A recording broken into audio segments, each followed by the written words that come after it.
This is not a group which is primarily for exchanging cartoons or humorous videos, audio. It is a very purposeful type of assembly of second innings people who engage themselves. One certainly is to look after the welfare of those who are in university and who are in the second innings category, but more importantly, engage with the community at large and be of service to them. And if I can just give you maybe in 1.5, 2 minutes, a brief summary of what second innings has done in last 12 months, you would know the type of activities we are engaged in. One, we recently have distributed close to 900 bottles of arsenicum album 30, which was recommended by Department of Ayush, Government of India, as the one which boosts the immunity of people. We distributed this not to the residents, but to those who help us in carrying out our work or daily life. And these were drivers, domestic help, cleaners, security people, fire services people, and we distributed close to 900 bottles. And we would have spent about 30,000 rupees on this, generously contributed by residents, not necessarily all from second innings, but outside second innings as well. About 6 to 8 months back, we also engaged with another organization called Premashray. Some of you may be aware of this organization, some of you may not be. It is an affiliate of Tata Medical Center, which houses those medical cancer patients who come to Calcutta for treatment from far off places, who belong to the weaker community, weaker sections of society, economically weaker. Primarily children who suffer from leukemia. Children normally have this blood cancer type of problem, and they have to have very extended line of treatment for a very long period of time, and therefore they need to stay somewhere. And to make their stay possible in Calcutta, Tata Medical Center received donation from Coal India, and they spent about 42 crores to put up a 9 or 10 storied building in right across Tata Medical Center, which houses children with their attendants and parents. They cook their food there, they eat and sleep and do as they go through the treatment. It is a wonderful facility. It is something which any one of us can go and visit and feel good about. Such a wonderful facility in Calcutta may not be anywhere in the eastern part of the country. We engaged with them, and we would have spent about, I think about 35,000 rupees. Mr. Sahu and Mr. Muslim can correct me if I am wrong. We donated about 20,000 rupees, but we spent about 10,000 rupees more providing some basic infrastructural facilities which we thought was lacking. And thereafter, I think Holi, we even went there and distributed snacks one evening, home cooked food, because these children are subject to and very susceptible to infection. And therefore, we carried home cooked food and distributed to all the residents of Premashray in one of the evenings. Then thereafter, we also distributed some utensils and other things. So this is one organization with whom we were greatly engaged. This was primarily funded by the second innings people. And third, we carried out an important activity, which I think also is very important for you to know. This is an organization very close to Uniworld City. Is called, I'm forgetting the name. Will Mr. Muslim or... Bodhana. Bodhana, sorry. Yes, Bodhana, which is right across Eco Space. And this is a place which shelters close to 100, sometimes more than 100 mentally challenged children. And we as a group went there to see as to what are the type of facilities which they require, which will make life slightly easier for these mentally challenged boys. And based on our understanding, and we would have spent about 13,000 rupees to provide them some basic facilities and also some t-shirt. This t-shirt carried the mobile number of the center, Bodhana. so that in case they run away from the center, which happens time to time, they can be traced and brought back to Bodhana for their future stay. So these were three very principal initiatives taken by second innings. Like I stated, we are here for the society and community, and we have no other purpose. It is not for our own personal pleasure and or pain.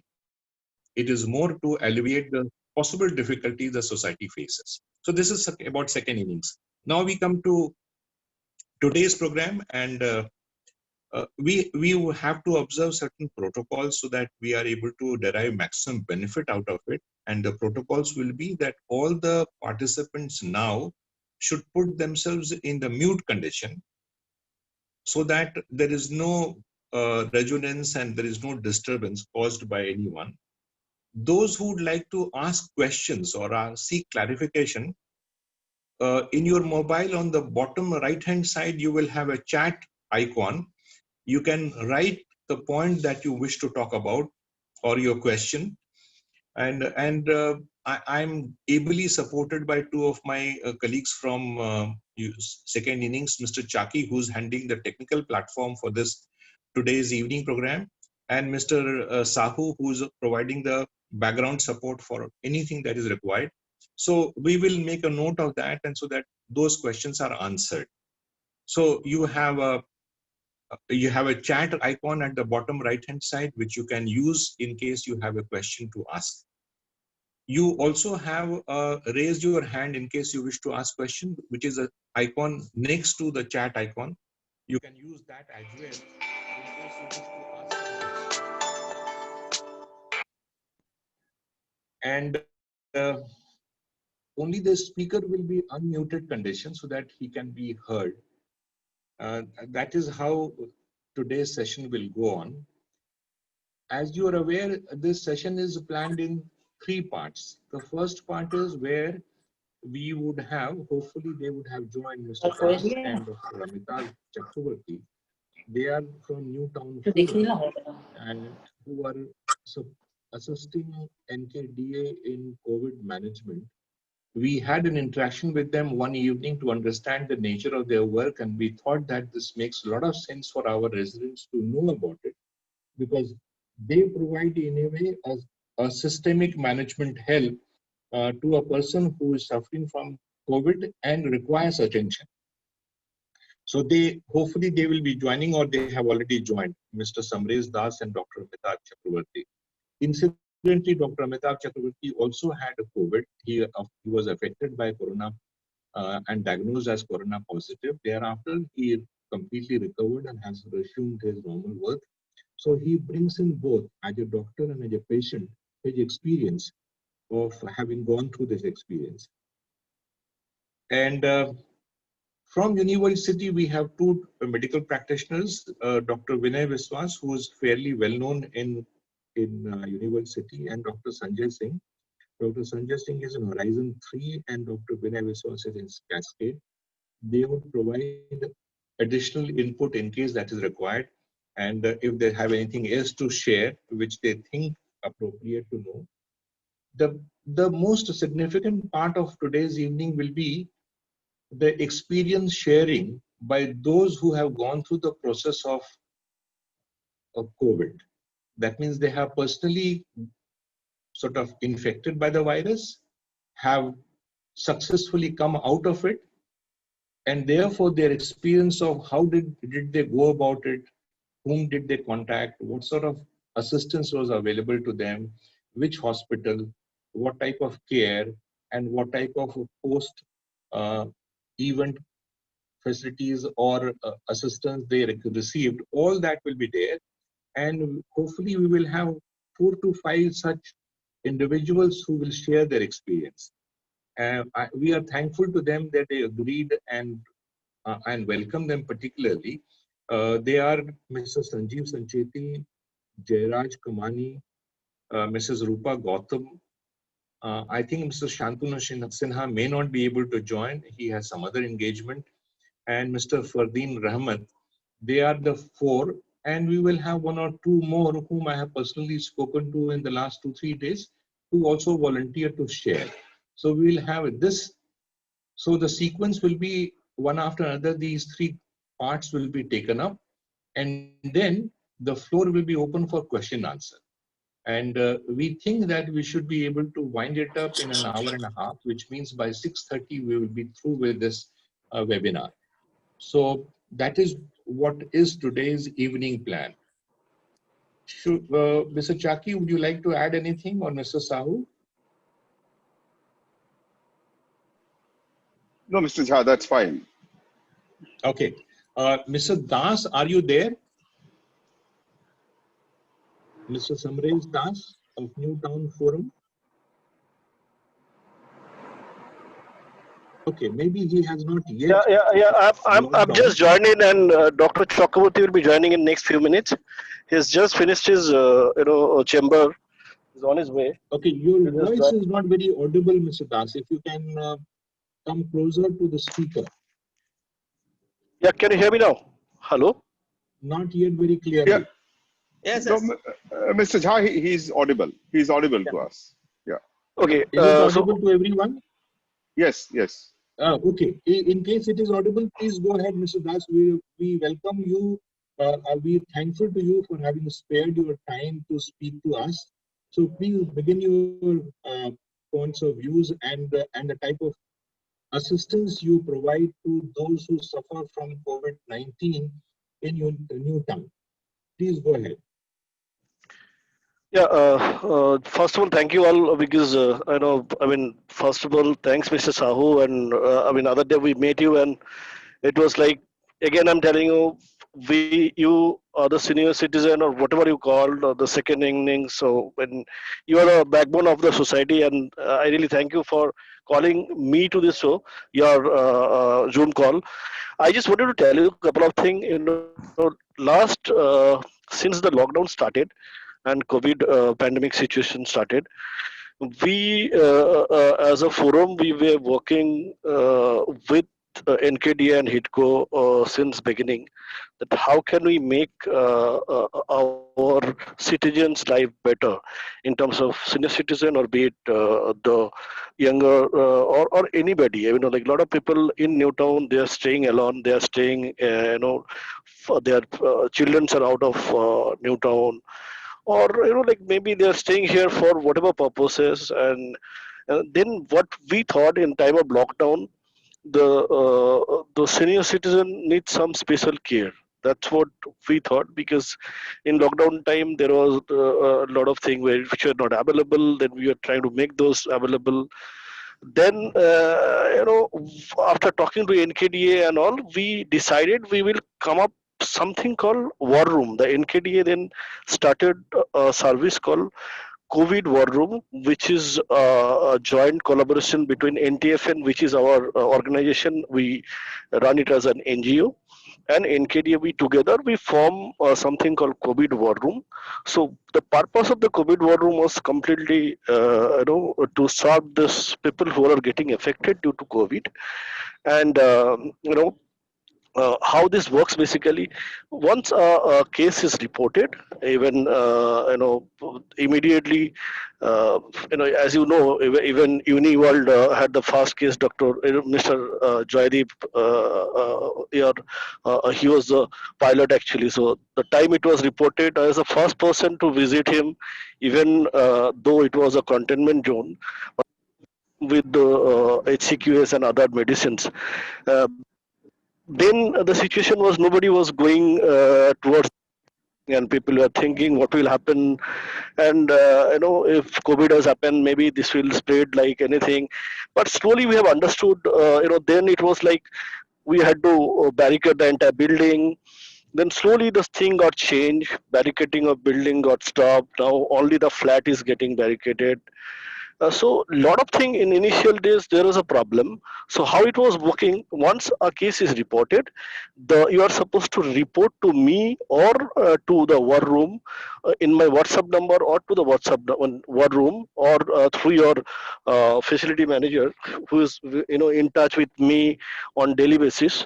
So you are supposed to report to him or me with the positive report and the flat number and your phone number, and this report goes goes to three different people. One is the health department, and then another is NKDA.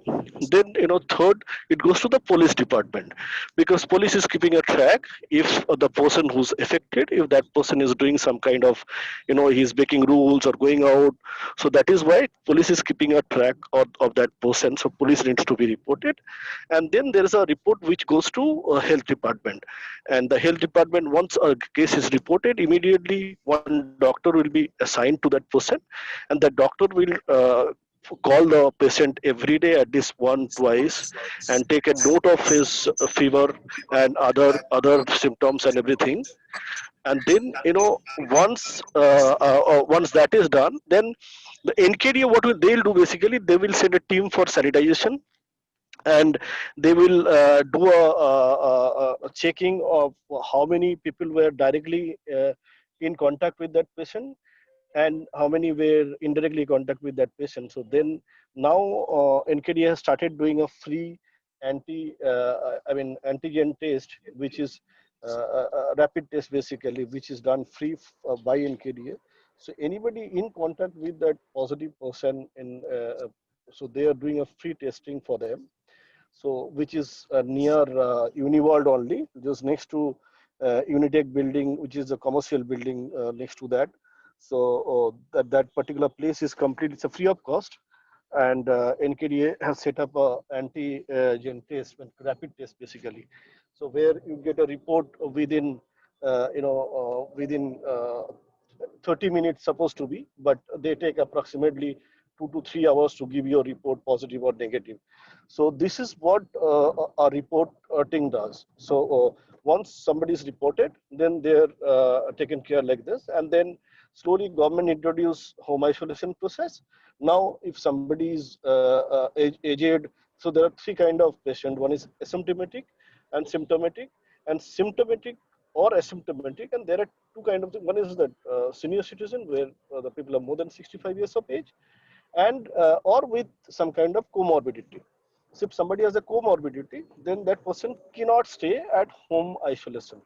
Or if somebody is senior citizen, doesn't have anybody to take care, or a senior citizen, that person has to be shifted to a facility which has the hospital or anywhere.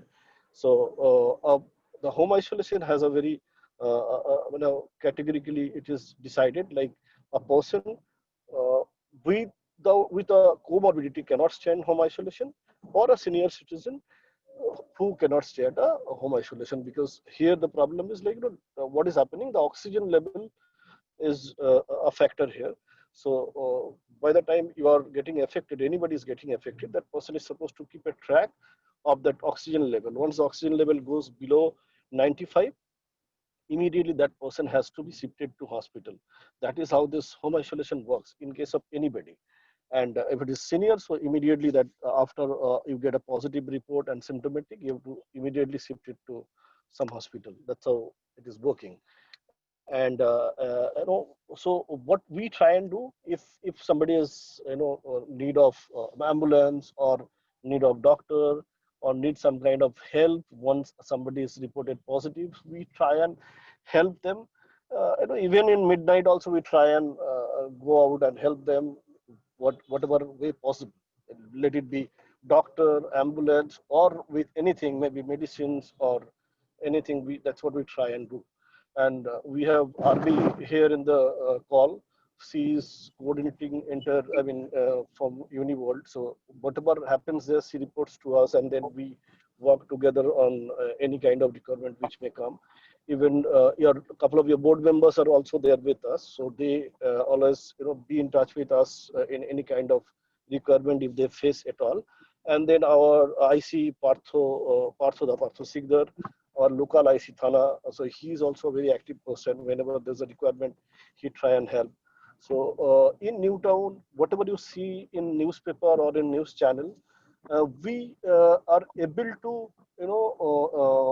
manage better in Newtown. So we don't have much of complaint. So in newspaper or in any channel, you may see a lot of things are happening. People are treating in bad ways, social stigma, a lot of things happens. But in Newtown, we don't entertain. It happened before. We went there, we get them, we made them understood properly, and now people have understood, and they stopped behaving weird now. So this is one good thing about Newtown, where all the associations and everybody is aware about what is happening. So unlike other places of Bengal, so and this is where we are able to create some differences, and this is what we are trying to do. My only concern is if you are anybody is affected, don't panic. We are there to help you in whatever way possible. In Newtown, believe me, our mortality rate is also very less because we try and talk to the people who is affected, tell them very clearly the time your oxygen level is going down, report to us or to hospital or to our room. We have NKD has created a safe home, which is if somebody nobody is there to take care of anybody at home, even at home isolation, that person can be shifted to safe home, which is a free of cost. And then in Newtown we have around total of 600 bedded safe home, basically one in NBCC, which is near to Uniworld, and then which is one is only 20 bedded, which is specially made by NKDA, which is in action area 2. These are free of cost. You can go and stay there if nobody is there to take care of you at home, or maybe like you're two of you are there, one person is affected and the other person cannot take care of the second person.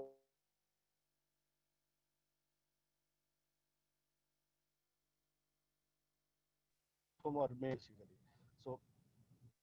So this is what the NKDA is doing now, and we are also trying to help the way it is possible. Uh, this is what I had to say, and if you have any query, you can tell us.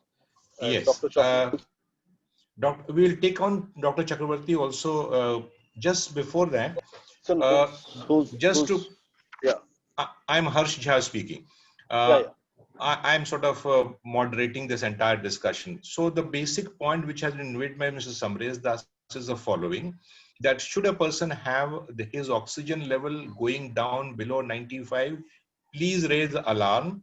This alarm should go to our facility as well as to the NKDA war room, who in turn will inform the health department and the police and Newtown Forum, of which Mr. Das is the principal founder. And thereafter, the assistance in terms of either hospitalization or requirement of ambulance and everything else is facilitated by Newtown Forum. And he also informed that there are safe houses where people who do not have supporting help available at home can shift and will be taken care of.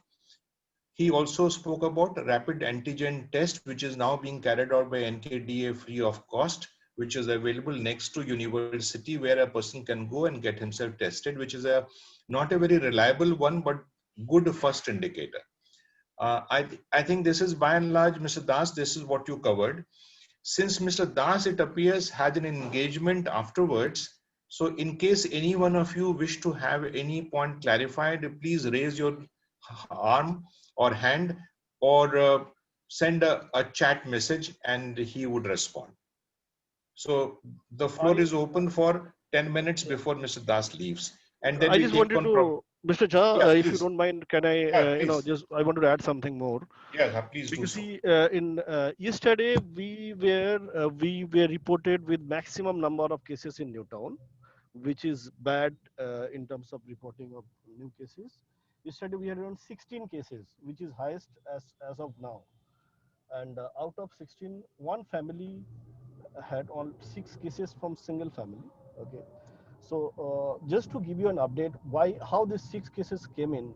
This is a case study we should follow. The entire family was in lockdown. Since lockdown started, they were in home itself, and they were not going out. They are not going out anywhere, so they are keeping themselves in isolated situation, and they were following all the norms possible. But what happened?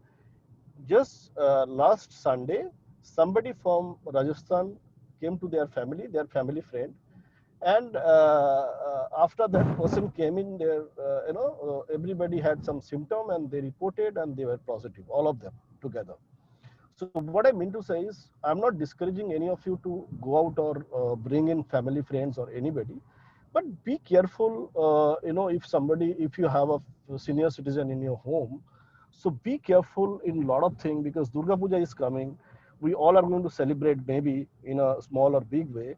So anything, any kind of gathering is creating a lot of problem. The cases are going up day by day.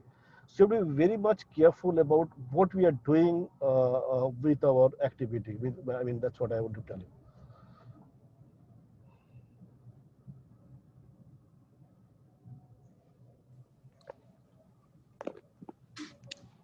Jha Sahab, can I speak?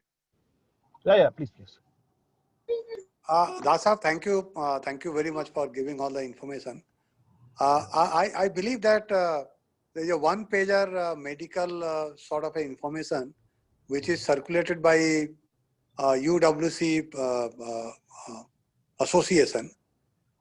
It might be having your number. I have not seen it, but is it possible that we get your number, or we get the number of the NKDA war room? Yeah. We'll share everything. Don't worry, sir. We'll share the number and everything with Mr. Sahu, so that you can keep it with everybody. No problem. I had a question. This is Dibyendu Bose here to doctor. This 95 level, is it absolutely sacrosanct, 95, or there is a range? Like for every medical parameter, you have a range. Is 95 95 or it is 92? I mean, when should a real alarm start?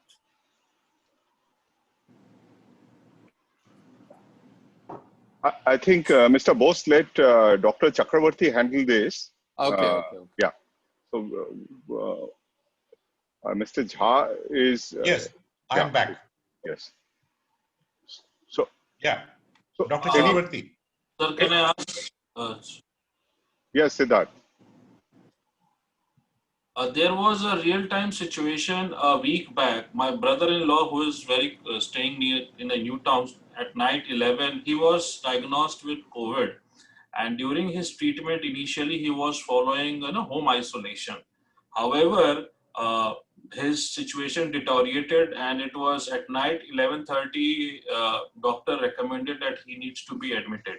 In spite of following all the norms and condition protocol, the problem which I found that the first instance he was taken to Apollo Gleneagles Hospital, where emergency was not been able to give him an isolation bed because of the not availability of the bed. Number two, immediately he was sent to MRI. Over there also there was not availability of the bed. At the middle of night, I have to call a very senior friend of mine in Imami and get him and admitted at Mukundapur.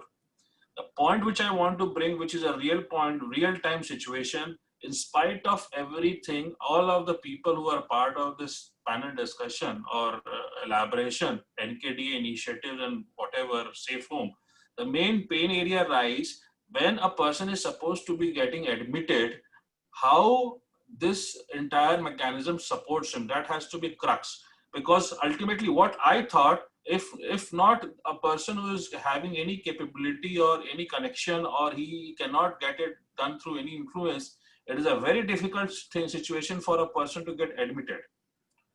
So this is my question to the forum, that what exactly should be 1, 2, 3 simple step a person to get admitted in hospital. Safe house, high isolation, these all things understood. But what next? Ultimately, hospitalization is something which is very mandatory at times. What person should do in our community, and how the people are going to support us in doing that? Thank you, sir. Dr. Amitav Chakravarti is there. Maybe he can respond on behalf of Newtown Forum. Hello. Yes, please. Yeah. So sorry for being late because I was stuck in my clinic. No, not a problem. We are grateful and that the thing you is could make that it. Dr. Chakravarti, you heard the question being raised by Siddharth regarding what happens in case a person does not find, number one, does not find a possible hospitalization bed, and what assistance can be given post hospitalization. These are the 2 points which I thought Siddharth had raised.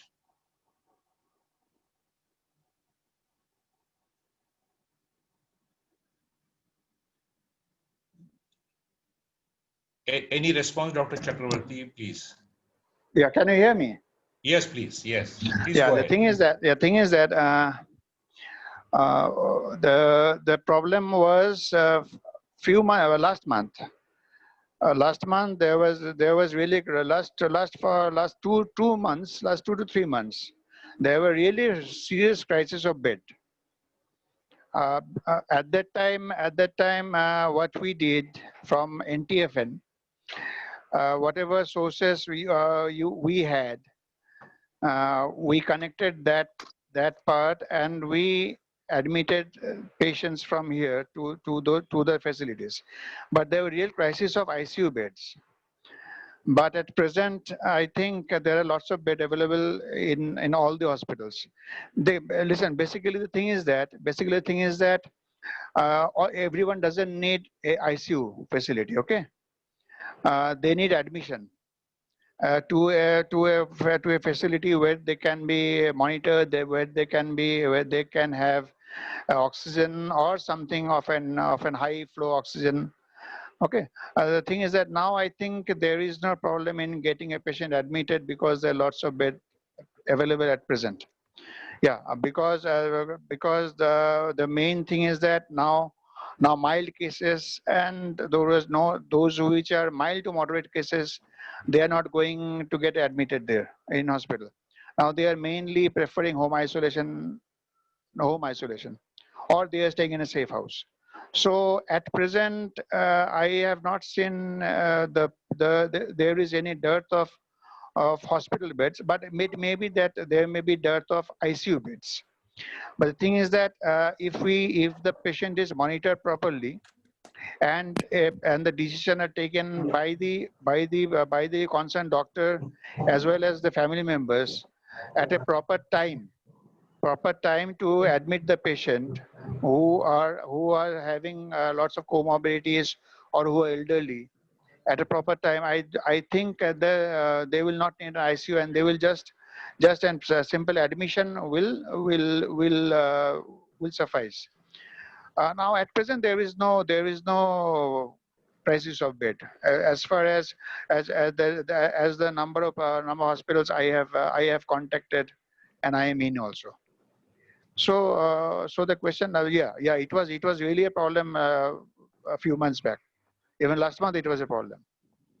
Really, it was a problem.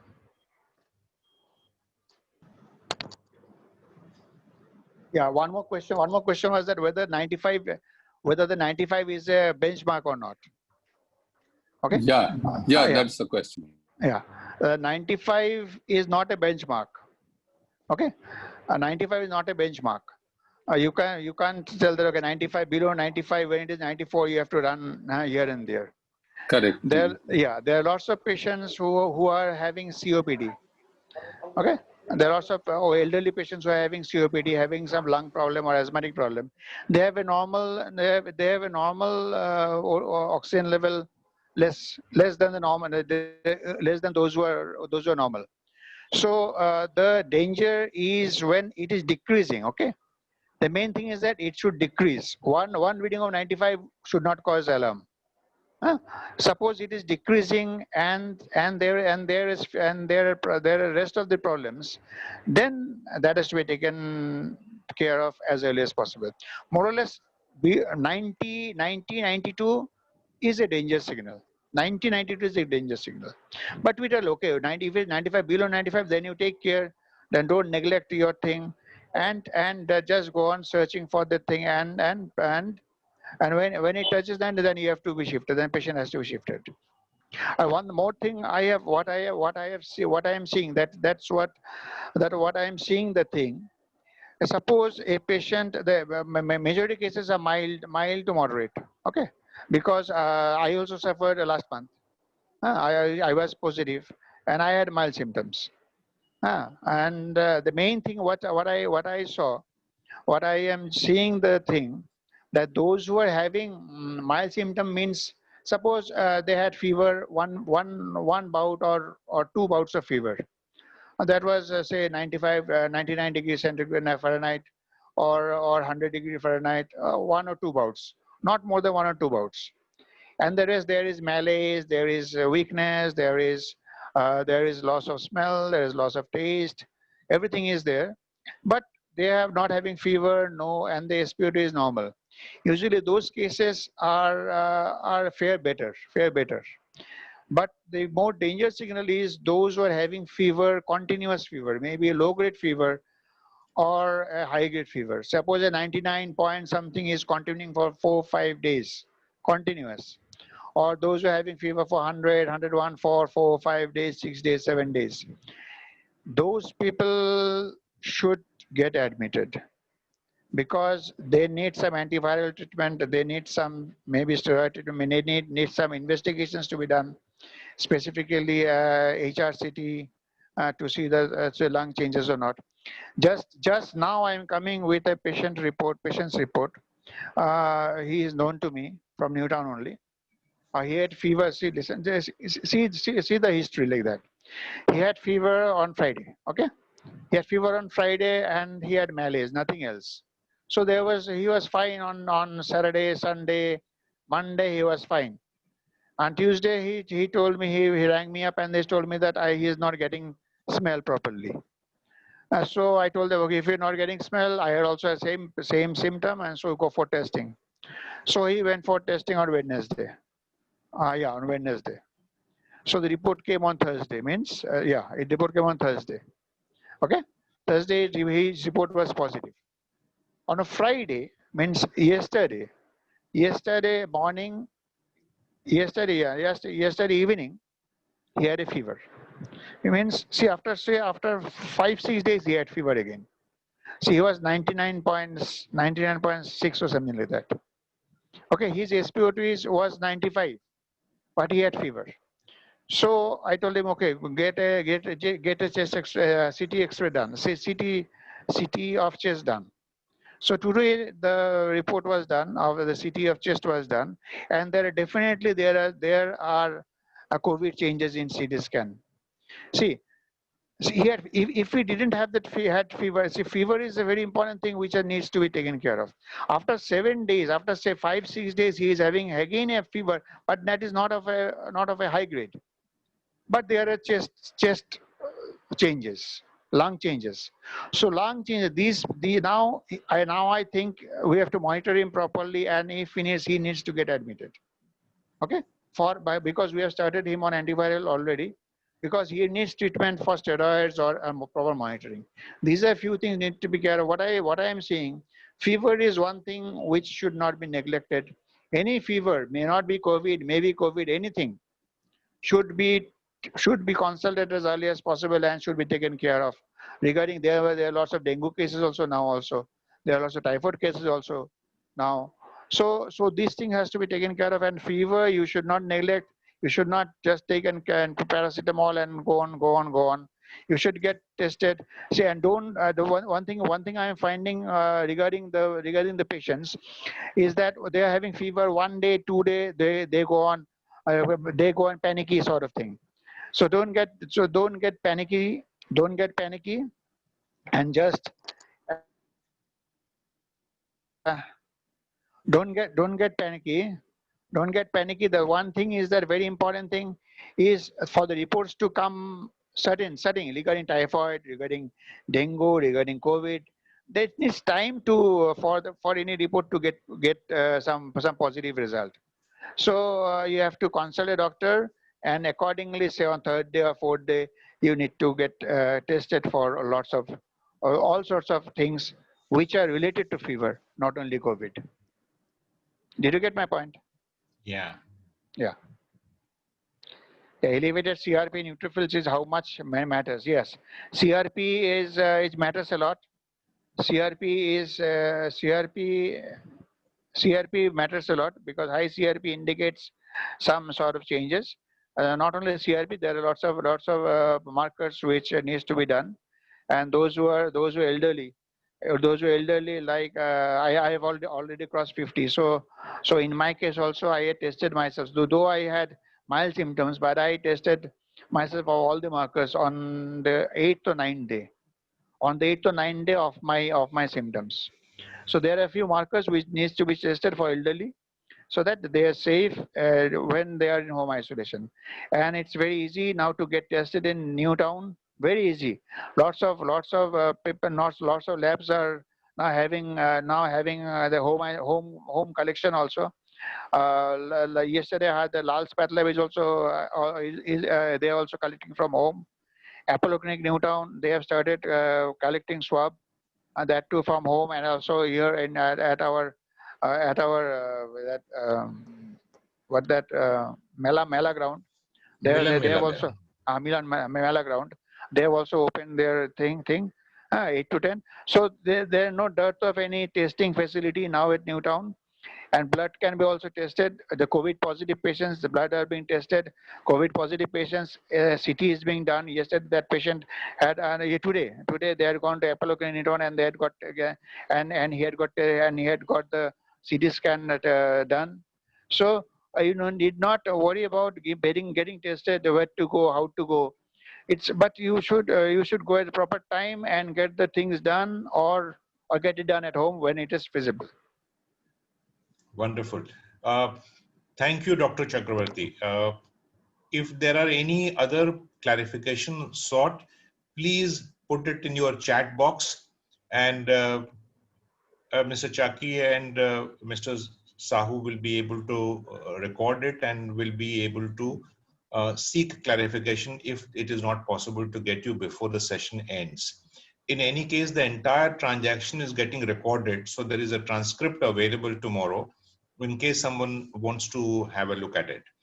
So this concludes the first part of our discussion today. Now we go on to the part B, second part of it, where we have experience sharing of those who had personal experience of having coronavirus positive. And we are really grateful to all these people who volunteered to share and shown that courage and conviction that it can be of some assistance to the residents. I'm not sure whether Sanjeev Sancheti, is he already there? Mr. Sancheti, are you there, please?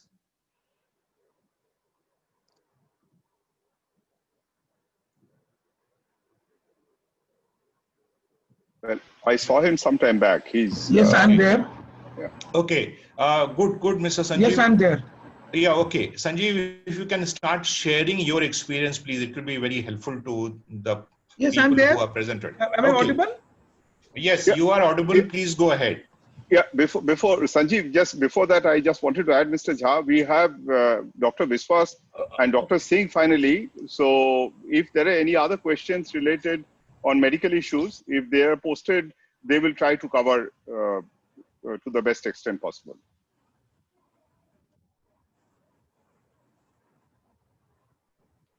Great.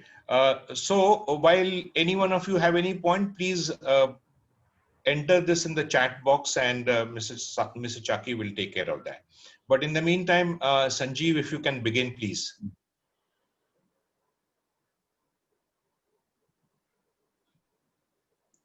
Yes. Good afternoon, everybody, friends, and fellow residents. Thank you. So I think let me just very quickly give the background of how we got COVID. So while we were very careful and we were mostly operating from our house, no one was going out. There was one day, sometime on 27th of August, right? No, July. I went to 27th. I went to my client's office, which had a small room, and we were there in that room for almost 3 hours discussing, and we had tea. So in between, we were removing our mask also, and both me and my partner got COVID from there. That's what we believe. So I started getting fever from 31st, and I had mild fever for 2-3 days. Then on 4th, I at about 9 o'clock, I was having office meeting on Teams, and I was not able to continue because the fever was going up. So the next 3-4 days, the fever was very high, ranging between 101.5 at the lowest to 103.5, in spite of taking 3 to 4 paracetamol every 6 hours. But every 3 hours, the fever would come back. And then we realized that there's some problem, and I was not having any cough and cold actually. So we did the test, and it was negative. So we were relieved. Meanwhile, my mother also had symptoms. Both my sons had symptoms, but mild symptoms. My sons and my mother had mild symptoms.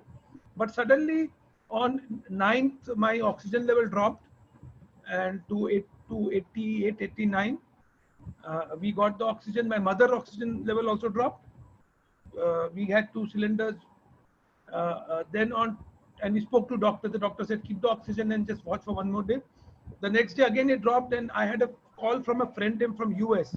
So he got very upset and he said you immediately get hospitalized. By that time we'd already hospitalized my mother in Bellevue.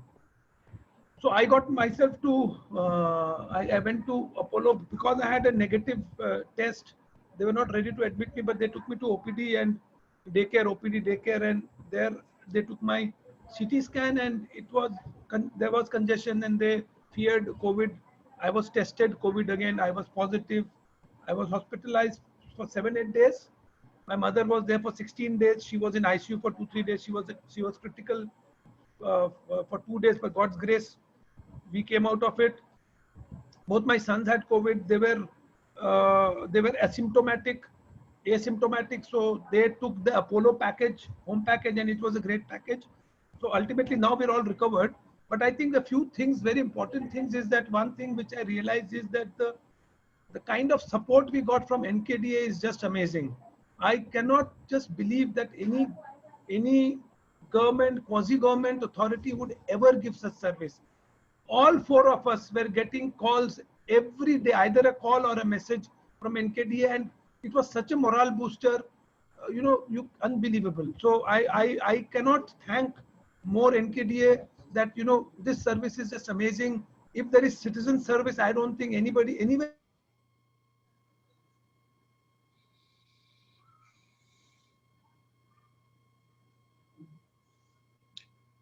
Sanjeev, it appears we lost you.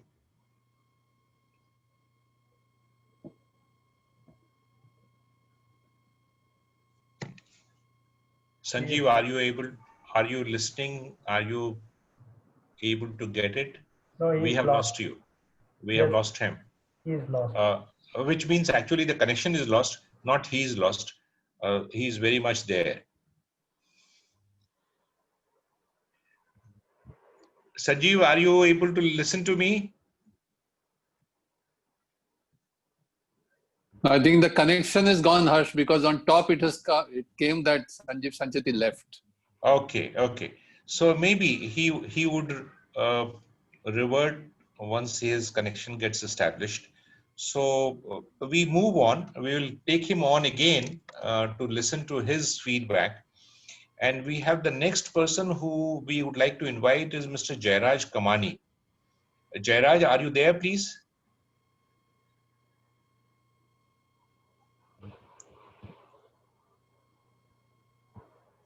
Jairaj?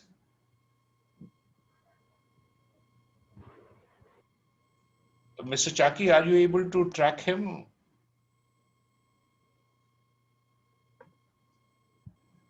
I had spoken with him. He was there in the conference. Okay. So I think we'll shift to Madam, then we will come back. Yes, I think so, yes. Let's go to Mrs. Rupa Gautam, if she's there, and we would like to hear from her experience. Ma'am, if you can begin, please, if you are there.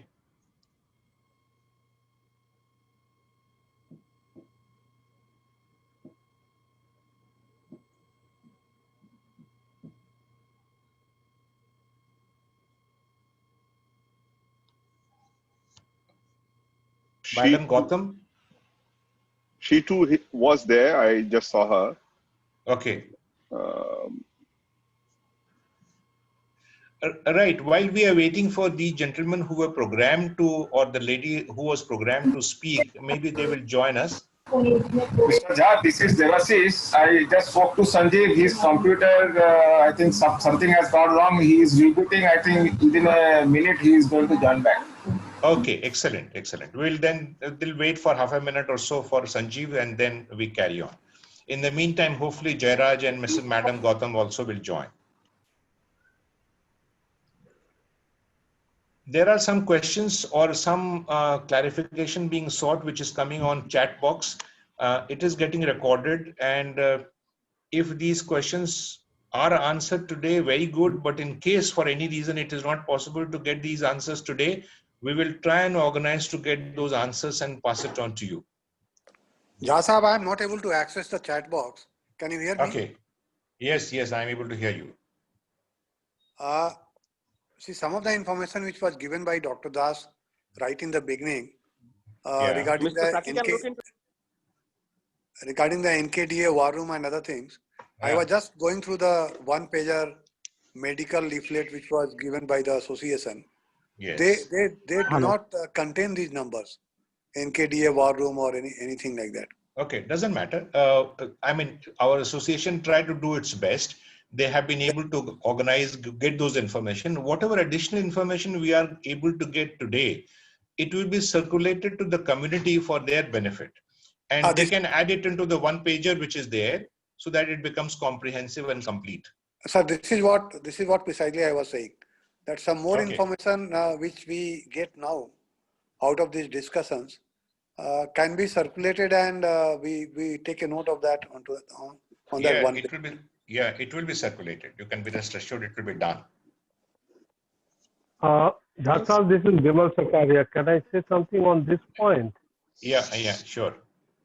As you have heard from Mr. Das, that our FM, the facility manager, is regularly in touch with them. Apart from them, some member of the board also. And once the information is available with facility or with the association, Mr. Das and the team and the Dr. Chakravarti's team, they all immediately come to know about it. And the moment they come to know about it, they start contacting. That's the way the whole NKDA area of administration been designed. Only one thing I would like to check from Mr. Das or Dr. Chakravarti.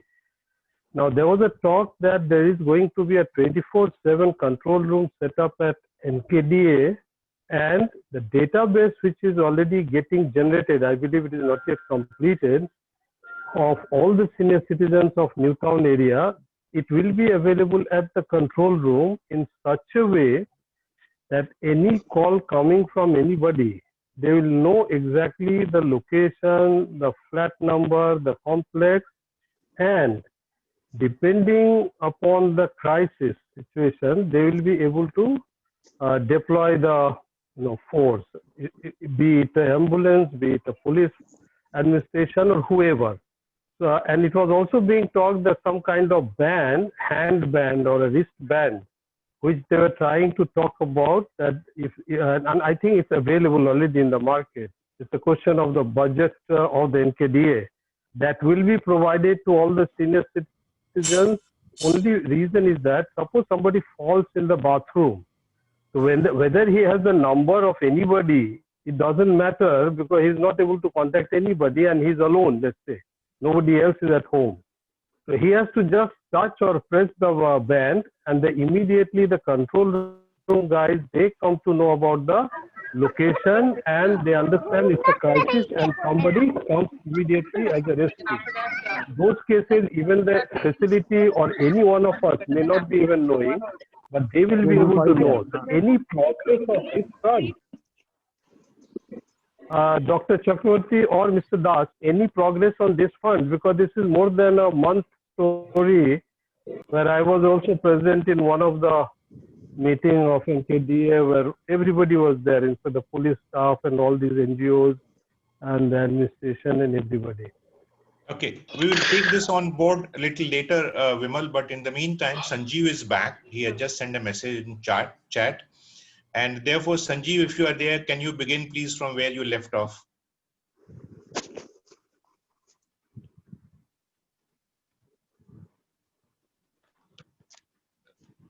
Sanjeev, if you are there, can you begin from Yes, where you yes. left off? Yeah, Am I please. audible now? Yes, Yeah, yes, yeah. very much. Okay, thank you. So I was just talking about the NKDA service. I think I cannot enough praise the kind of service they had, because at that time, when your whole family is down with COVID, you're really panicked, and it really was a morale booster for us to be receiving, everybody, each one of us, receiving calls or SMS, mostly calls from them. And they were really asking if they needed any help from us, how our health is. They were asking about our oxygen level, etc. So that is really great service. I must compliment the team and for this selfless service. The other thing I think is that there are few things which I learned from this. Is one, that no matter how a lot of people believe, and I had encountered one such person when I was doing the vigil rounds once, in Uniworld, that I am immune to, I've got very strong immunity, and I am very strong, and nothing will happen to me. That's not true. If you got strong immunity, you can fight it better, but you're not getting is not a given. So wearing mask is absolutely important when you are among people. Social distancing is absolutely important, because I was responsible for getting COVID to my house, and that was because I actually was in a closed room, and then 4 or 5 of us, the whole family was in the car after that. Okay, so that actually would have spread it, because in the car the circulation is very limited and it's very easy to get it. That's number one. The second thing is, it's very important not to panic. Doctor told me that my levels of oxygen came down because of the panic attack. In the moment I reached hospital, after that I never had any oxygen. My oxygen was never below to 95. In fact, 97, 98, 99 range I was getting. So it was, don't panic, because if your oxygen level has come down, if you are in a hospital, uh, I mean, they are giving great service, because they are doctors who just don't even go home. My mother was served by a doctor who was staying in the hospital for 10, 12 days, and then he would just go home one day. So that kind of service doctors are giving. So we must be very empathetic towards them. We have seen a lot of, we are very critical about things, but those people are really doing great job.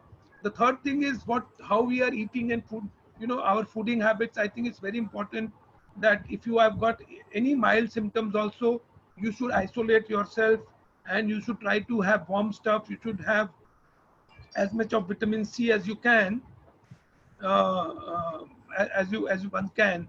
I was so we did all that, and fortunately, all of us came out very quickly. The support system in Uniworld, especially your ecosystem of friends and well-wishers, is so great that we never had any problem of getting food stuff, etc. So it's very important that you have your own support system. And I've already told that our senior citizen group which we had formed, that WhatsApp group is still on, and like people like me who are now fit, we are ready to help all the time, because it is not an active requirement. We do not have volunteers, but we can get volunteers anytime. So it's very important to help each other.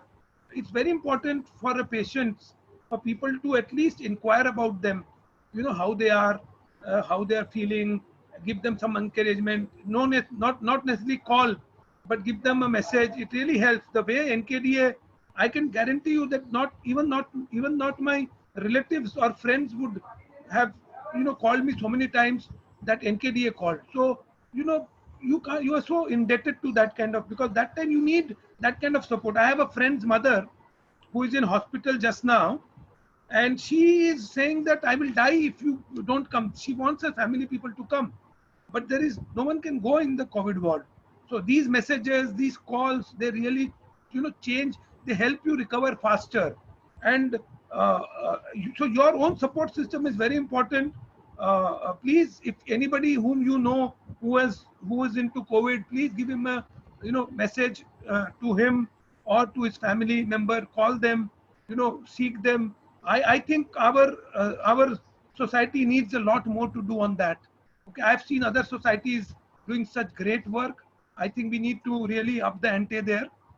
It's very, very important. It's more important when the problem happens to a family, when they are, when they are comforted rather than, before or after. Any questions I am happy to take, but, these are some of the precautions, mask, social distancing, standard, these are very standard things, but, these are so simple things. If you are always on that, you will not get it. But if you are trying to defy that, then it's very, very easy for you to get it. And a lot of us here have a lot of, like my family, we have now 2 oxygen cylinders which we have bought. We are a paranoid Yeah.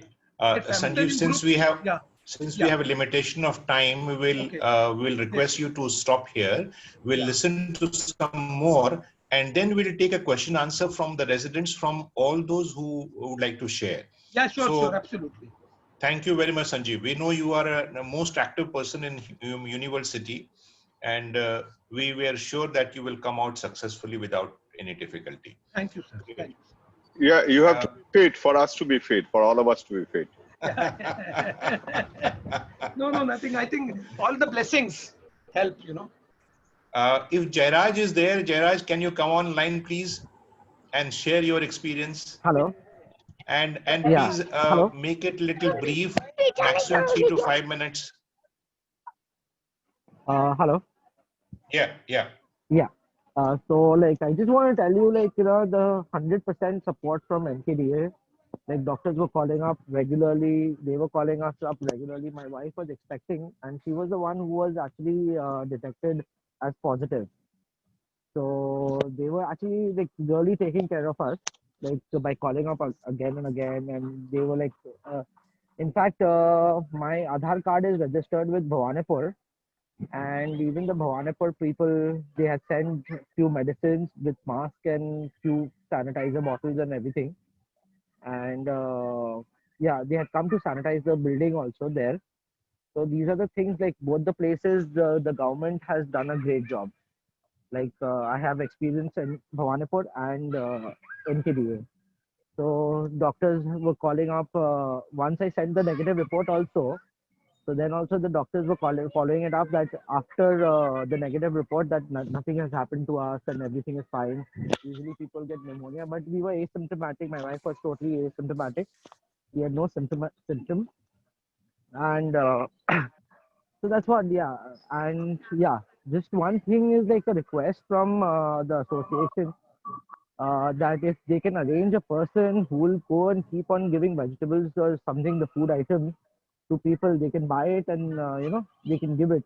Like they can keep a person, a security guard who will be in charge of helping the COVID patients only.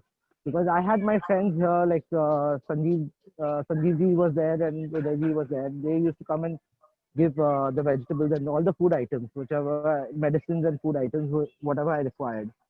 So if we would have a desk like that, who would actually go somewhere. A lot of people have no friends here. A lot of people are from outside. What about them? How will they get the medicines? How do they get the food supply? Any emergency food supply or anything like that? Totally understand Big Basket is delivering, but sometimes what happens is like you really need the medicines and food on an urgent basis. So if they could make a help desk here, just to leave the food item or something like that outside the gate, and the bill could be like Paytm account can be made where the person, whoever is calling for the vegetables or food or anything, can Paytm the amount to that account. So this would be required. This should be done actually. A lot of people here, like if there are old people around, they will for sure they'll not be able to go. And here, like like friends are there to help, but yeah, like a lot of people they don't want to help also sometimes. So if there is a desk, it will be better for the people around. Otherwise, the support which I got from NKDA was amazing. Really don't want to complain in the forum about the association, but yeah, not much support from their end. Great. Thank you, Jairaj. Thank you very much. Very reassuring to listen from you and Sanjeev that NKDA has been a real outstanding service They were to the brilliant. They were society. brilliant. Yeah, great, very good. Can we now go over to Madam Gautam? If you are there, can you please come online? Yes, I'm here. Yeah, okay, Okay. please go ahead. Okay. Acha, at the beginning, I just want to say that both the persons, Mr. Sanjeev Santi and Mr. Jairaj, they said that NKD has done a great job. But I differ on this. They did a great job. They came and sealed our house. They sanitized the whole house, which had to be cleaned. We we had a tough time cleaning the house, but and they called every day. One lady used to call, what is your my husband was actually, he had corona, and later my son had it. So they used to call every day, what is his temperature and what is his SpO2 level. This was what she had. She couldn't offer for any other help. Whatever I told her, she said, you have to talk to Dr. Arnab, I think. So I beg to differ regarding NKDA. My husband, we had endorsed his name in Medica Hospitality. So they took 6,000 rupees for 5 days, but they did the same job that NKDA had done. Only one day my husband was very angry. He said, you are asking the same thing over and over and again. So I think one senior doctor came and he prescribed some medicines. So this is what we got.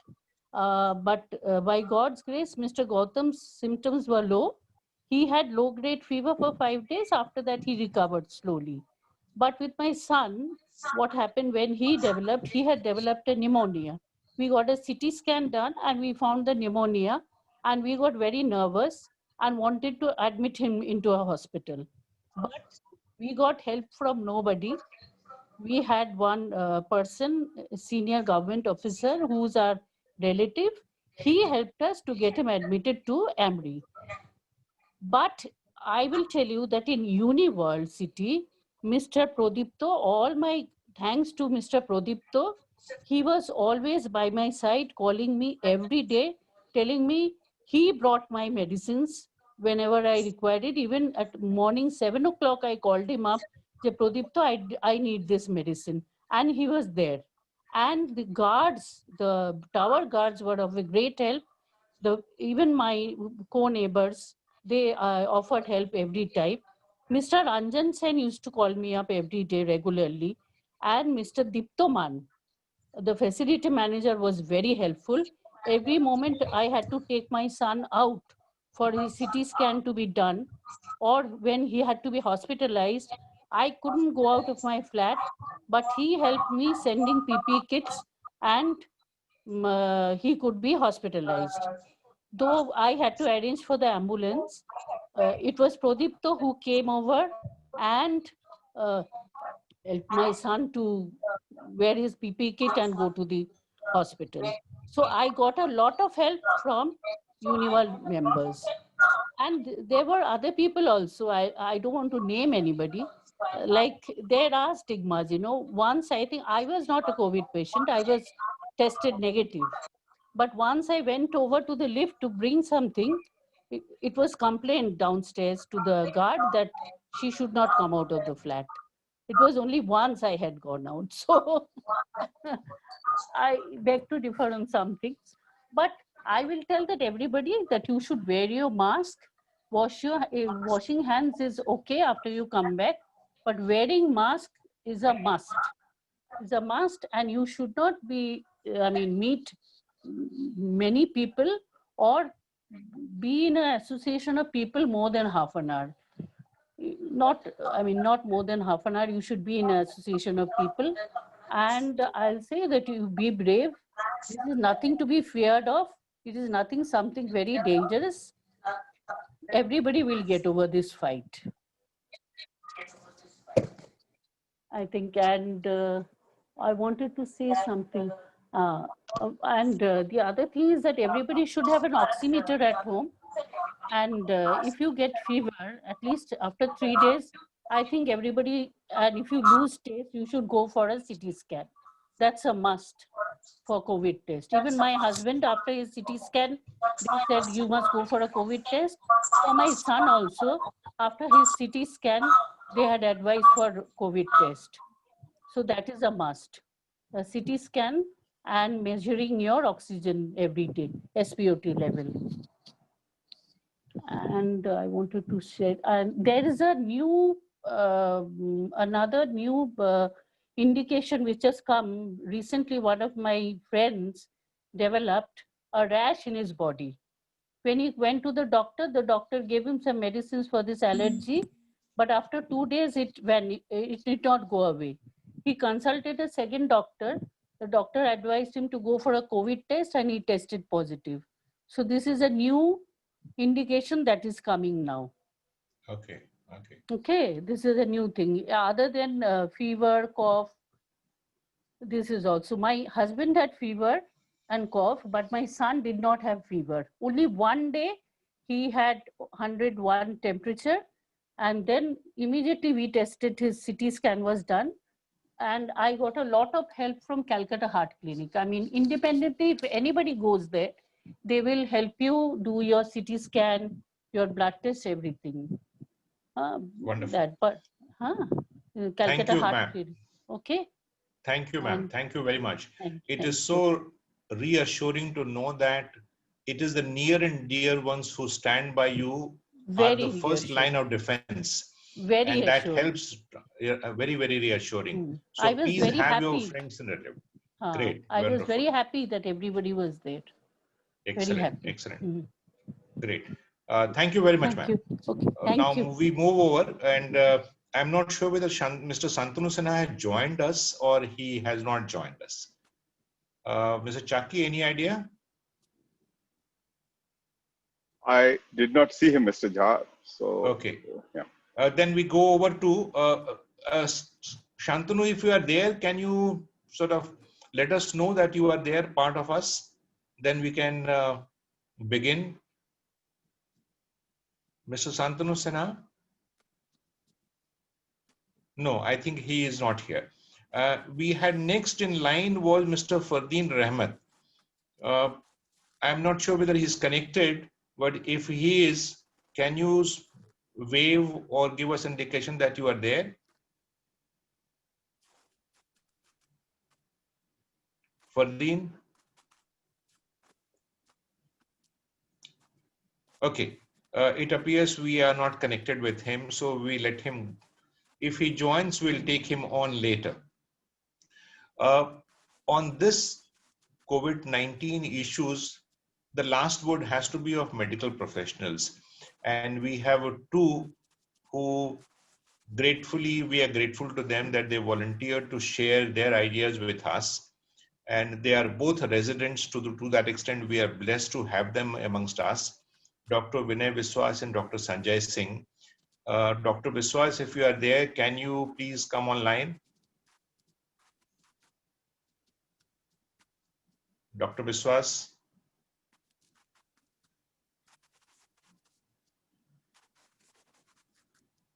Okay, I don't get any response from him. Dr. Sanjay Singh, are you there, please? Dr. Biswas is there. Yeah. Okay. Yes, I'm fine. Can you Yeah, hear me? okay, doctor. Great, great. Very good. Please carry on. Am I audible? Yes, you are. Okay. Good evening to everyone. I think, am I audible?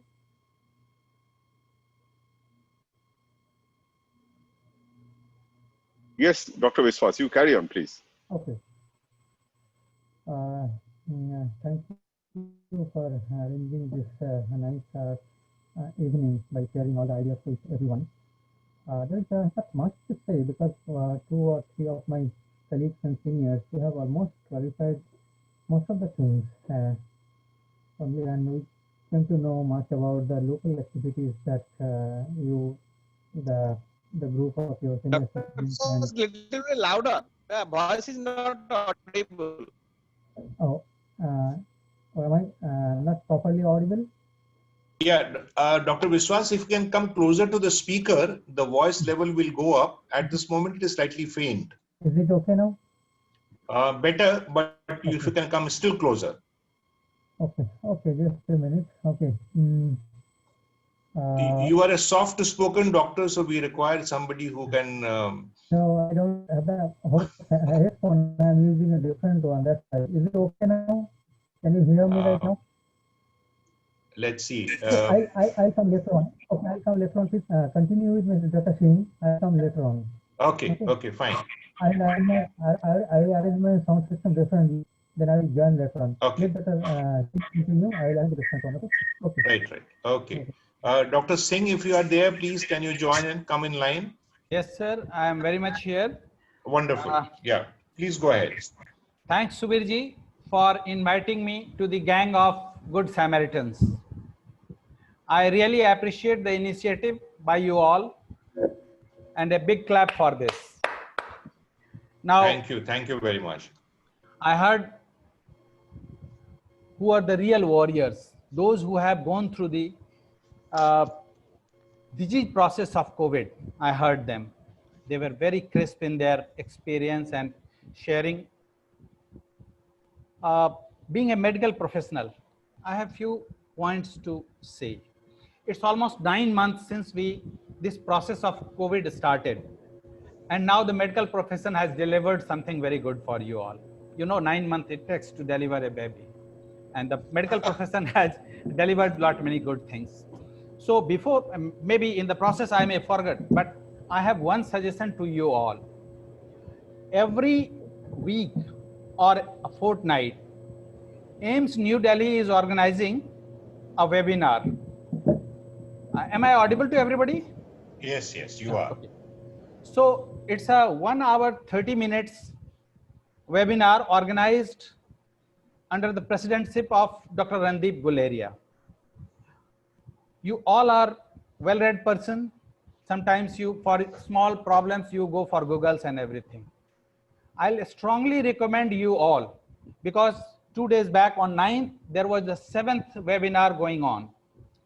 It has huge lot of information and it has everything that you want to know as a member of society. So I will strongly recommend, please see all those webinars and you will help the society in a bigger way. Fine. Now, what started as I'll give you some idea, because since it's a conglomerate of people around 60 plus age group, so you should know it nicely. What started as a pneumonia, because everybody know COVID pneumonia, but no. By now we know it's not a pneumonia.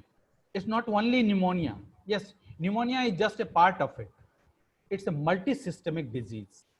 Like diabetes, it affects from head to toe. Equally so, the COVID, the disease process of COVID affects brain. It very badly affects heart. Can you hear me? Am I audible? Yes, you are audible, doctor. Yeah. Please go ahead. Request all others to please put yourself on mute. Please put yourself on mute. Yeah, doctor, please go ahead. So what we thought, it's a simple process of pneumonia like H1N1 virus or swine flu or whatever, blah blah. No, it is not. The disease process affects from top to bottom. Many patients in AIMS, maybe 27 patients almost in AIMS Delhi, they were admitted with younger patient of 35 age group, no diabetes, no hypertension, nothing. I'm not an alarmist. I am just making you informed so that you can help society in a better way. They got admitted with stroke, some with heart problem like palpitation, arrhythmia and something. And the disease is of such a nature that it affects many organs first. So if you think you have come in contact with someone who had COVID, and you may have, if you have problem which is not very specific to lung, be careful, isolate yourself. You can get the services of doctor. At this moment, at this juncture, I like to inform you that hospital is not a dreaded place. Please be informed. I every day Even in the peak of COVID, I used to go to the hospital every day. And till today, with your blessings, I didn't get the. We operated on many COVID patients, elderly patients, 84 years old. Everybody is in USA or UK. Nobody to look after. They are coming to the hospital. We can't say no. They are having pain. So I'll forget what will happen to me tomorrow. But today I have to take care of that elderly gentleman who has nobody to look after. Even the ayahs are not coming. And the hospital was kind enough to arrange bed for them on priority basis. What Siddharth was saying, I heard him saying, yes, 2 months back we had problem arranging bed for really needy people, but there were beds which we used to keep for those elderly because we had many problems with the elderly gentleman, bone problem, fracture and all that. Okay, sir. My advice, a crisp advice, because every day we see 1 or 2 COVID patients, we go near them, we see them. Of course, many of our colleagues fell prey to that. Please use mask. And if you have a headgear, if you are going in an area where it is well known that there is COVID, use headgear. Save your eyes, save your face, save your neck. That will help you a lot. And keep it to minimum. Anything less than 15 minutes is least likely to get you this thing. Anything more you want to know, sir? Just one thing more I'd like to add, sir, at this moment. Just because if you see the webinar series on 7th series, which was done on 9th, they had called a psychiatrist from Nimhans, Bangalore, Dr. Pratima Murthy. And she was very categoric in saying that what started as a pneumonia or medical problem has become a social problem. We have a stigma, and stigma is self-perceived. Neighborhood, even relatives forget that stigma. After 9th day, the patient suffering from COVID is not infective after 9th day. So going near the patient with mask, with all the protective kit doesn't infect you, you are safe. And I will suggest one thing, sir. I heard probably Jairaj saying that somebody should arrange who can provide vegetable and all that. By now you are maybe 30-40 people in the society who is COVID warrior. They are the real warrior. Anna, not we are, not the doctors who are working there. We work the same way every day, every week, month and year. But warriors are the patients who have come out through it. And let them make a self-help group so that if in the coming week somebody falls prey to this, they should come forward and help them.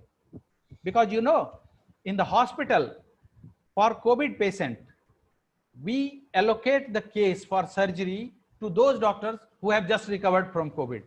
So the patient is secured, the other person is not psychologically disturbed, and we make a second and third line of defense for that doctor. So let them make their own and come out. That is my suggestion, sir. Great. Sanjay, Dr. Singh, you were very energetic. And I am, sir. Yeah, you are. Yes. You are energetic. And in fact, you have energized all of us. While we'll wait, while Dr. Viswas has sent word on the chat that his system is now okay. So can we request Dr. Viswas now you to come online, please? And Dr. Singh, please hold on. Please don't go, because we will have some more clarification from you thereafter. Yeah, Mr. Jha, also there are quite a few questions which are coming up in the pop-up. Yes. So if Dr. Singh could take a note of that and respond on that, yeah. Yeah, that's right. Yes, I have also made notes, but I'm sure Dr. Singh also must have made note, and Dr. Vishwas is available.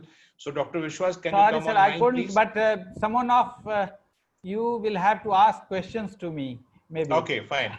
We will ask something with Ms. Chaki would have made notes, something I have made notes. Yes, sir. So we will be able to ask. I'm very well here to answer this question. Yeah. So let us hear from Dr. Viswas, and then we come to the question answer session. Can you hear me? Yeah, better. Okay. Am I audible? Yeah. Okay.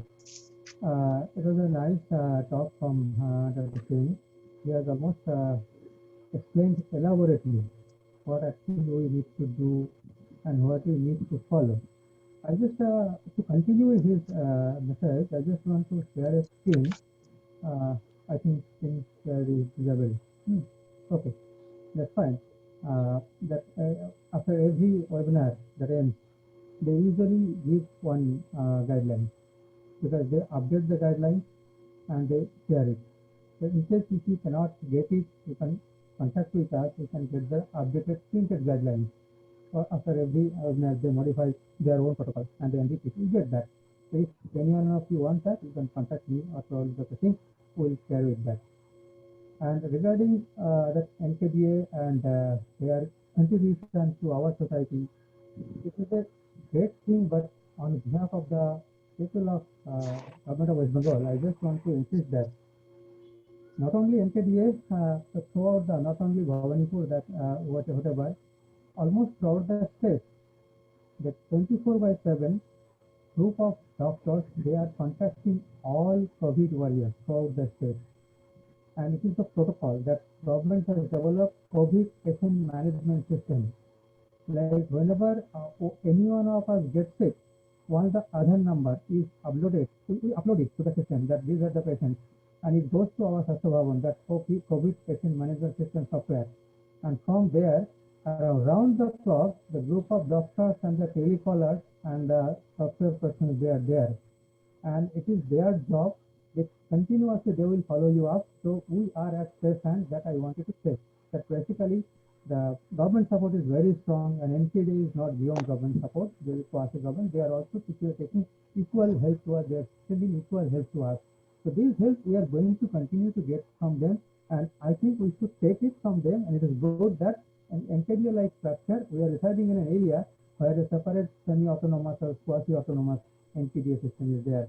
But tremendous support is government is giving to its people, at least this part of the country, and in this case, that I can say that because we can even you will be lucky to know that we are going to hospital by our car and our hired car, but 102 ambulance throughout the day they transfer patient to home. Those who are getting discharged, we are discharging every day 15 patients more or less, and this 102 ambulance they take them morning to evening, and throughout the night they transfer patients. Those have become positive, the same ambulance will pick them up, but when they will pick them up, if they are transferring in the daytime, the whole night they are bringing the patient to the hospital or safe home or home care. So these are the general structure I just share with how COVID management is going on throughout the West Bengal. Private is obviously doing a good job, but there are so many other patients those who cannot afford private or they need some government support also. This is the way how the government is working on based on 102 and a warrior room in Swasthya Bhavan, and every district headquarters and COMOs and district medicine and block development medical district, they have a control room and they are following it up very nicely. And everyone, I appreciate that being part of the medical community, that all the warriors, they congratulated the effort that government has taken. So these you will continue to get them. Regarding our Uniworld, as far as whatever I am new to this place, whatever you have shared, I will keep it with me. If any problem happens, then I can also extend my help as much as it is required. And regarding any of the, be it Apollo, suppose I came to know that there is some problem in admission, bed availability. It's true, bed availability is a dynamic thing. But if I also maintain a tie-up system for 30 hospitals on behalf of my organization. So I have some contacts. If you of anyone face any problem, you can directly contact me. I have some known liaison officer of every hospital. I might contact with them. There is a different situation because we are in on behalf of the insurance company. We are sending patients to them. Probably if I can speak with them, they might give a better value to my my request also. Because it's totally different situation because we have not booked any bed to any hospital because it's a costly affair. If personally, if you feel any problem, and face any problem, I can extend to some extent support with my liaison, with my professional presence. Probably that might work also if you fail any time in getting any bed. And there are some issues regarding uh, what other say from another that I actually don't know, that our NGO forum, and they have shared very nicely. I only shared the structure. And regarding that mild, moderate, and other things, it's a one thing we need to be very clear. That in case of mild, there may be cough, there may be running nose, may be fever, may not be fever. But only differentiating thing is there is no respiratory problem, I mean breathing problem. Once the breathing problem is there, it is moderate or severe. This thing I just want to convey to plus minus comorbidity. That's the different issue. But if you have a fever, if you have cold, running nose, cough, and but you don't have any problem in breathing, or your breathing problem, either your rate is high, you are taking too rapidly, or it is difficult for you to take the air in or to get the air out. That is the breathing problem. If these two things are not there, then it's a mild. It may be fever, it may not be fever. There may be only running nose, it may be cough, it may be sore throat, or there may not be sore throat, only running nose and fever, or it may be only fever. Okay, so but there will be no breathing issue. But once you have a rate is high, or if you have a difficulty in breathing, then it definitely goes to moderate. But is it severe or is it moderate? That depends on the how much oxygen you do have. At last AIMS category, if it is a 94 and above in room air, it's a moderate. But if it is less than 94 and it may go to severe. Okay, so 94 is the borderline. We have to, it might change over the time, but just for our common people, our residents, we just share that how we can say whether I can stay home or not. Now, in case of mild, if you have other comorbidity, then we need to talk with the physician with this comorbidity, should I stay home or not? But if it is a moderate and with comorbidity, definitely we need to observe it in a clinical setup. And rest of the things severe we never keep at home. So moderate with comorbidity, it is prudent to observe in the clinical setup. Mild without comorbidity, at home or safe home or anywhere we can say mild with comorbidity but no other symptom. We may be at home but with teleconsultation. Somewhere, yeah, I am at home, I have some comorbidity, but at present I am not in moderate level. Then probably we can stay at home but with teleconsultation support always. So this is the big thing that I shared with you, and in case of any new questions, like I saw some chat that blood pressure and sugar. If you allow me, I can answer this question, or I can pass the mic to next question later on. If there comes some that I can again explain whether blood sugar or blood pressure should be taken as a comorbidity or not. Thank you very much, Dr. Viswas. You always are very reassuring. There was a point which had come up, somebody had put on the chat box and wanted clarification regarding comorbidity. So Yeah, either Dr. Sanjay Singh or you can clarify this. Yeah, but even if you ask me, I can. Okay, Dr. Sanjay Singh, if you can please clarify this comorbidity point. Yes, I will. Dr. Singh, if you have not seen the question, I have seen the question, sir. Oh, okay, fine. I've seen the question. Okay. This is from one of our lady, never, maybe, if I'm not wrong, and she asked twice. So, comorbidity. Her question was, what is comorbidity, and am I audible, sir? Yes, yes. So, anything, suppose somebody has an appendicitis and he goes to the hospital, young person of 45 years old, he goes to the hospital with appendicitis. Now, his current problem is appendicitis, but if so, main problem is appendicitis. If there is something with co means something coming with you, co-passenger, someone sitting with you in the bus or flight. So comorbidity, morbid condition here is, morbidity is appendicitis. Now, if you have diabetes, if you have hypertension, if an elderly gentleman of 95 years suffered from a stroke, so stroke and paralysis is a comorbidity. Likewise, so diabetes, hypertension, asthma, every other disease for which you are being treated, or even if not being treated, because many of the diabetic patients, they spend 10-15 years without being diagnosed that they are having diabetes. So these are comorbidities. Now, regarding COVID risk factor and comorbidity, even if all these things, your blood pressure is controlled, you are controlling diabetes very nicely, you are doing very good exercise and everything, but yes, you are at risk by virtue of these 2, 3, 4, whatever comorbidities you have. So am I clear, sir? Am I clear? Yeah, very clear. Please Okay, continue. sir. So these are the comorbidities. Now I saw one more question, sir, regarding oximeter. Can I answer this question at this moment? Somebody asked about oximeter. Yes, please. Please go ahead and answer. Yeah, So, please go ahead and answer. So oximeter measures your oxygen. We have two methods. One, by in the hospitals we do it by taking blood. That is called blood gas and all. You must have heard that somebody is on ventilator and his blood gas is deteriorating like that. So in the hospital we do it by sampling blood from the artery. But for continuous monitoring we use oximeter.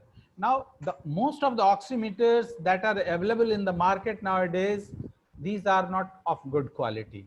But yes, they do give some information which you can rely upon. Just my suggestion would be, as a good Samaritan group, if you can buy one, so that if you can buy a good one from the market, from a company, so that if somebody who is feeling that he should get his oximeter checked, he can approach and get it done out there.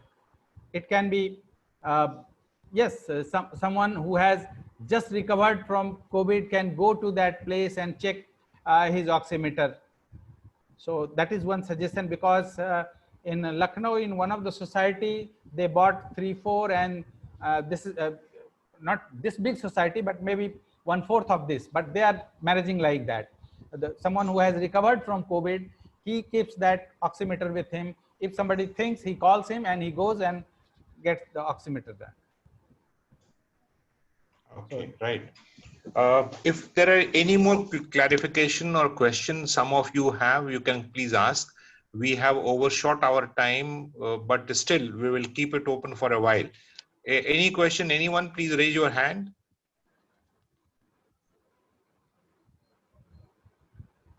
And before you speak, please unmute yourself.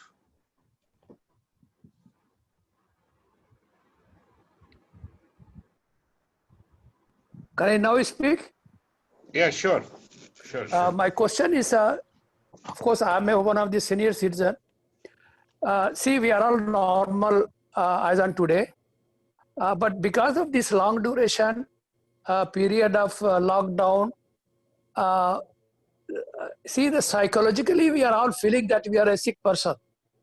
Now, what I would like to know that what is the suggestion, because this COVID is going to be there for a long time, and we have to live with that one. So it's not going to be a physical problem, but it's going to be more mental and psychological problem. And you know what kind of mental and psychological problem is going to be there, which is a big discussion, television, day in and day out. It can lead to anything. So Yes. Would you like to suggest something, doctor, to us? Thank you. Yes, very much. Because my first suggestion will be, you see that webinar. That is perfectly addressed to this question of yours. What we are suggesting, because not only patients, but patients' relative, and we all in this prolonged lockdown situation are facing. So we are suggesting physical deconditioning. Come out in a small group. Suppose in the early morning when your plaza is just empty, 5 of you go, make just maintain social distance and go and laugh there, just walk there, just throw water on each other. Whatever you were doing some 50 years back, start doing that. So these are the things you have to offload yourself. Now, one big problem is coming in COVID patient who have recovered is muscle fatigue. And what happens once they recover and come from the hospital, they are homebound and they are bedbound. जैसे ही वो उठना चाहे, no, तुम सोए रहो. No, let them walk. The muscle which is fatigued, which has stopped working for many days, now they need to recondition. So, but I'll strongly suggest, sir, you please see that webinar. I'll strongly recommend. If someone is more interested, see all the 7. But I'll suggest 1, 2, because 2 gives about the treatment, then 3 about the oxygen therapy and all, and 5 and 7. These are the seminars. I'll share this with Suvirji. Maybe he'll. Suvirji, are you listening me? Yes, I am. So I'll share these with you, and you can share among your WhatsApp group. Sure. So, but yes, come out in a group, enjoy yourself, keep mask, maintain physical distance, and be a boy again. Okay? Great. Mr. Jha, there were a couple of more questions. I see Muhammad Salim, Muslim, smiling very nicely. So I think he is the first one planning to become a boy. Which he always does. Oh, I find that. I keep an eye on him, because whenever he's taking a stroll in the field, I just keep an eye on him. Yeah, Mr. Chaki will take on those questions if you have those. Please read out. Chandan, you raised your hand. Can you unmute and ask your question? Yeah, Shubir, can you hear me? Yes, I can. Yeah, my question was in relation to the further. Yeah, can I repeat my question? Yes, please go ahead. Yeah, my question is in relation to the comorbidity, further extension of that, in the sense, if say a diabetic patient is having diabetic he's a patient, but he is consulting the doctor on regular basis and taking regular medicine and all the things, controlled exercises and all, and the sugar level is absolutely within the parameters, will he be still considered as a comorbid? That is my question. Yes, and yes. Answer is yes. Yes. Oh, okay. Okay, thank you. Madam Gautam, you had a question. I have a question that how should the patients take care of them after they recover from COVID? Like my husband had been very weak. Are there any tests which has to be done after the COVID is over? I mean, after they recover. Yes, madam, 2-3 things are strongly suggested. Okay. Being a part of family member, you have to encourage him for many things. That just forget jo tha wo nikal gaya sab cheez, now you are normal person and all that. Now, very specific to your question, you should go for follow-up with your doctor who was looking after your COVID thing in the hospital. Okay. And this follow-up should be first follow-up 4 weeks after you were discharged from the hospital. Then after 2 to 3 months, and then after 6 months. So 3 follow-up is strongly required, and he will plan your rehabilitation during that period. Okay. But physical exercise, healthy eating habit, communication with your family members, Ludo kharid ke le aao, Carom kharid ke le aao. No, he is going to office regularly. Yes, office is never a stress-free place. He enjoys. Oh, then you have to take the blame. Thank you, doctor. Thanks a lot. Okay, madam. So, but follow-up visits are essential. Yeah, yes. Madam Gupta, Kamala Gupta. Hello, am I audible? Yes, madam. Okay, thank you very much for organizing such a wonderful webinar, which is very informative indeed. So I have 2 questions. One is medical question, another is social. So first, let me ask the medical question. As doctor suggested that after 9 days, I suppose you said that the patient is no more infective. So like, how do you understand that you are no more a COVID patient? Do you need to get a test after certain days that you don't have run into symptoms, and you go for an RT-PCR test and you have you test negative? Or is it that you just see that there aren't any symptoms and the patient is good enough to say that he or she is COVID free? Okay. So that was my first question. And I would like to ask you the second question as well. I don't know who will address the same, because COVID, as we all know, it's not about like confined to any particular region. And we can't even just think about UWC within the boundaries of UWC. So my point is, like, are we thinking of having a kind of drive to test at least the not the RT-PCR, if not the RT-PCR, the anti-Sera test that we have, although that shows a lot of false negative, which is alarming. Like, we show false positive, it's okay, you can define false positive, but how do you define false negative? But still the anti-Sera test or something like that, which can rapid test being done in the surrounding villages, because you know, most of our house helps, the security personnel and all those who we interact regularly, even though we are not going out, or we are very much taking so much of care to not get affected. But how is the UWC people planning to get, get them tested and find out the percentage of, because they don't follow any social distancing, they don't really, it's very difficult for them and they don't understand. It's better that that's a bliss, I think, for them. So if you may answer those two questions. I'll answer your first question. Now, just be clear. Being non-infectious is not being disease-free. Okay? Because suppose on 1st you get contact with this, on 5th you start getting symptom. The virus is doing his job or its job. Okay? By 9th day, the body system has taken care of the virus in a usual course. After 9th day, you may, nowadays ICMR doesn't suggest you go for RT-PCR after once you have recovered, because people have tested positive for 57 days, but they are not infective, because कहीं पे virus का अंगूठा होता है तो कहीं पे virus का टांग होता है. They are not able to generate disease process.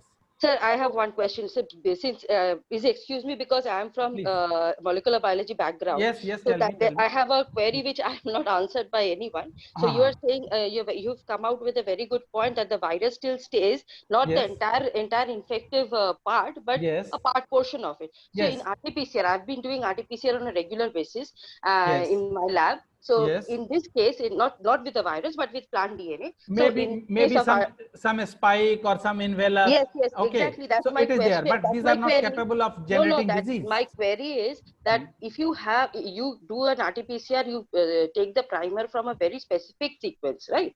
So which the sequence you feel that is the most infective and conserved, right? To get a perfect to avoid background. So now my question is that if you have a positive RT-PCR, that suggests that that part of the virus particle is still there, which is the most conserved part. Couldn't get you. See, Madam, can I suggest something? This entire discussion is of specialists.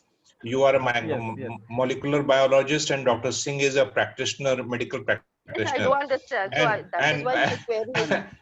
And most of the discussion part is going over my head. I'm sure it is going over the head of most of the people. No. I'm sorry for being so technical about it.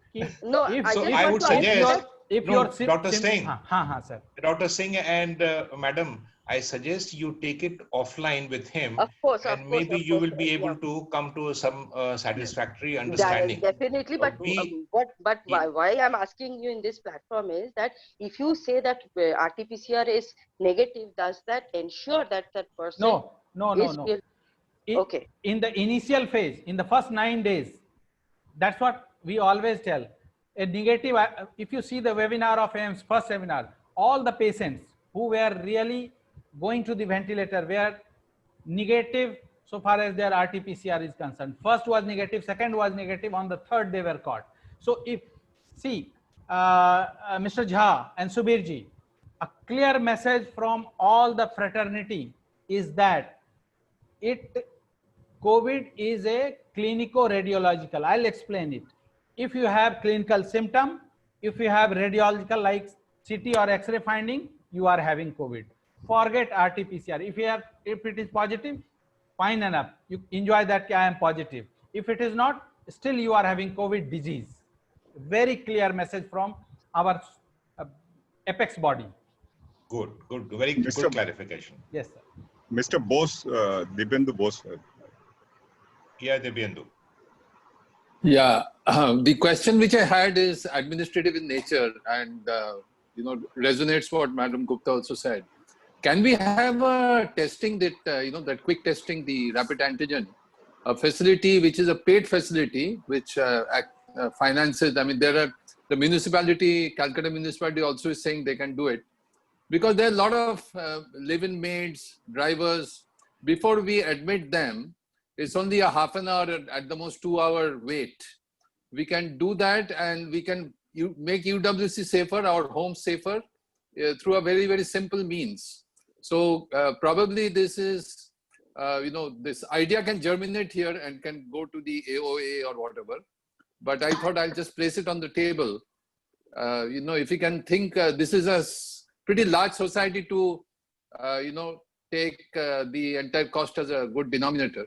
And we can have a facility in the club or somewhere where maybe once a week or twice a week, we put up a setup to do this rapid testing. And anybody who wants to be tested, I'll tell you, Harsh, the Jamshedpur hospital meetings, twice a week, the results which are coming from this rapid test is, about 96% accuracy. So it's not a bad indicator at all. Yeah.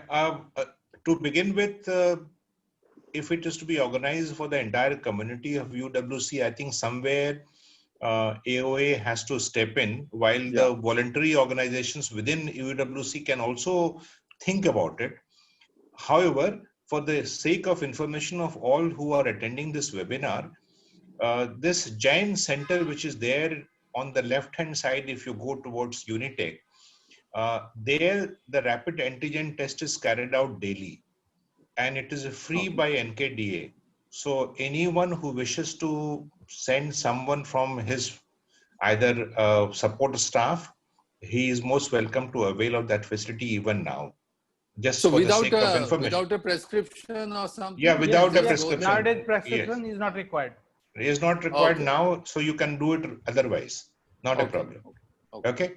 Right. So it is almost 2 hours now. We had programmed for 1.5 hours. We obviously, this has to come to a close.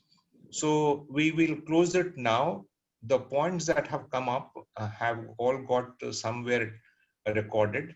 And we will provide additional information where some telephone numbers are being asked for. I have seen in the chat. We'll organize that it reaches all of you in some way. And wish to thank all of you. Your presence today has gladdened our heart of the second innings people who have worked on this for last 15-20 days very seriously, so that a representative body of knowledge, of experience, are able to speak to the residents to reassure them that nothing is lost. Life is fragile. It will remain fragile even going forward. But life is also exciting if we make it exciting. So please enjoy yourself, take care of yourself, and hopefully we will have much better times going forward. Thank you very much. Thank you, sir. Thank you, sir. Sir, एक suggestion जाते जाते sir एक suggestion जाते जाते नहीं, आप 2 suggestion दे दीजिए. नहीं, एक ही. Please instruct the maid servants and others. They spit in the campus at their will.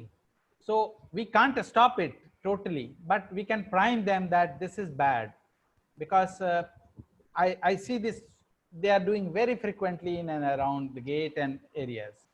So just as a initiative, we can, because this spitting business is, I have seen on 3-4 occasions. So it should be stopped. Just let's start priming. Great. Thank you very much. Thanks, Dr. Sanjay Singh. So, Thank you, Dr. one Biswas. question, sir. One question. This the meter, they point at the head and take the temperature. Is it bad for the head, or they should be asked to take the temperature on the wrist? It's neither bad for head, sir, and not good enough to measure your temperature. Both way. Okay, now I'm sure still you will have some more clarification to seek, but we need to close it now. And I wish to thank on behalf of Second Innings Group, Mr. Samresh Das, Dr. Amitav Chakravarti of Newtown Forum. I also want to thank Dr. Vinay Biswas and Dr. Sanjay Singh for their input, which have been very well received. And thanks those who shared their experience.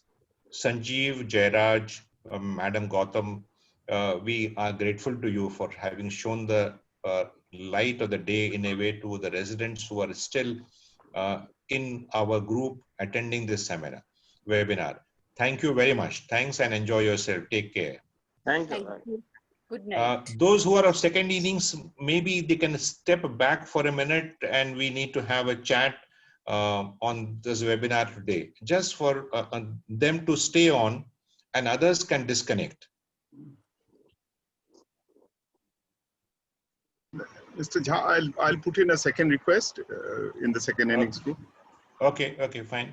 I'll do that. I'll close this and I'll put in another request. Okay, fine. Thanks. Thank you very much. Thank you very much. Thanks. Bye-bye.